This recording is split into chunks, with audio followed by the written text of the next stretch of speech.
ಪ್ರತಿ ಬಿಗಿನರ್ಸ್ ಟ್ರೇಡ್ಗೂ ಇದು ಒಂದು ಟ್ರೇಡಿಂಗ್ ರೂಲ್ ಗೊತ್ತಿರಲೇಬೇಕು. ಥಿಂಕ್ ಮಾಡಿ, ಟ್ರೇಡಿಂಗ್ ನಲ್ಲಿ ಫಸ್ಟ್ ಪ್ರಾಫಿಟ್ ನ ಉಳಿಸ್ಕೋಬೇಕಾ ಏನ್ ಕ್ಯಾಪಿಟಲ್ ನ ಉಳಿಸ್ಕೋಬೇಕಾ ಅಂತ. ಕ್ಯಾಪಿಟಲ್ ನ ಉಳಿಸ್ಕೊಳೋದು ತುಂಬಾ ಮುಖ್ಯ. ಒಂದ್ ಸ್ಟೋರಿ ಹೇಳ್ತೀನಿ ಕೇಳಿ. ರಾಹುಲ್ ಮತ್ತೆ ಕಿರಣ್ ಅಂತ ಇಬ್ರಿದ್ರು. ಇಬ್ರತ್ರ ಕೂಡ 50,000 ಕ್ಯಾಪಿಟಲ್ ಇತ್ತು. ರಾಹುಲ್ ಯೋಚನೆ ಮಾಡ್ದ, ಒಂದೇ ಟ್ರೇಡ್ ಅಲ್ಲಿ ದೊಡ್ಡ ಪ್ರಾಫಿಟ್ ನ ಎಕ್ಸ್ಪೆಕ್ಟ್ ಮಾಡೋಣ ಅಂತ.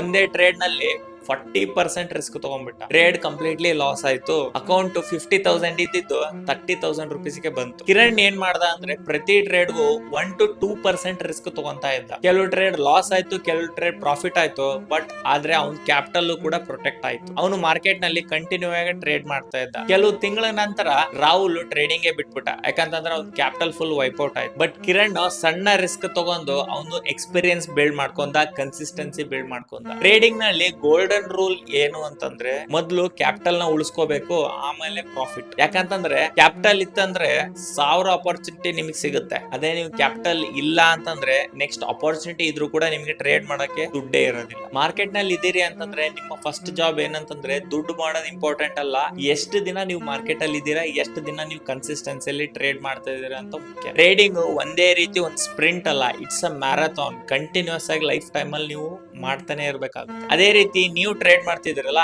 ಎಷ್ಟು ಪರ್ಸೆಂಟ್ ರಿಸ್ಕ್ ತಗೊಂತೀರಾ ಅಂತ ಕಮೆಂಟ್ ಸೆಕ್ಷನ್ ಅಲ್ಲಿ ಕಮೆಂಟ್ ಹಾಕಿ.